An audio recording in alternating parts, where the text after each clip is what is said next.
So this is about how Jazzy Jeff got control of the whole warehouse recording studio.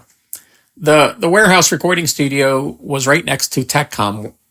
We were at 1020 North Delaware Avenue. They were at 1030 North Delaware Avenue. And it used to be just the big A room, which was gigantic. And they had a big Neotech console in there. Obie O'Brien and Lance Quinn owned the studio and ran it. So a lot of Bon Jovi stuff was done in there. And there was a huge, I mean, Led Zeppelin was in there. I have pictures of that Kevin Porter gave me. But a lot of huge acts in there. Couple bought the place, Michelle Neisler and John Moyer. And they took it, they finished off the B room. They made her really nice inside. Michelle used to make brownies for everybody. So the whole place kind of changed his whole attitude. And I became really good friends with them and I, tried to help them out. But the thing that was going on is they were not getting enough business to support the place. Their lease was $2,500 a month.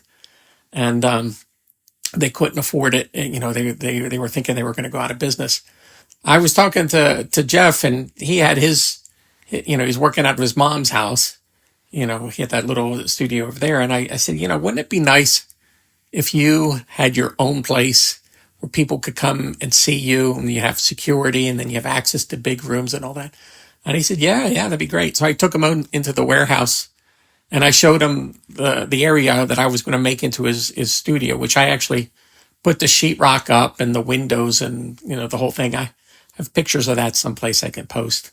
And then I showed him the B room and the A room and he thought it was fantastic. And I said, how about you rent your room $2,500 and you have access to the rest of the place?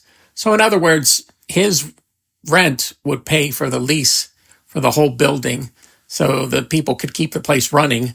But in exchange, Jeff had the run of the whole place whenever he wanted to. And he liked that idea. So we made that happen. And that's where he did the home base record. And a lot of people came in there to work with Jeff. And I remember the A room there was so big that you could play basketball in there. They actually had a basketball hoop up in there. And I remember coming in one day and all these guys were playing basketball and they came out of the A room and everybody gave me a hug and kept walking. And, Jeff hugged me. And then all these other guys, they hugged me. And Jeff says, well, you know who just hugged you? And I go, I have no idea. And he says, that was Chuck D. I go, oh, wow. I don't know who he is. And he said, you don't know who Chuck D is? I said, listen, if Geddy Lee came in here and hugged you, would you know who he is? And he said, no. I said, well, then touche. And I thought that was funny, the two of us. But that's how Jeff got control of the whole warehouse recording studio.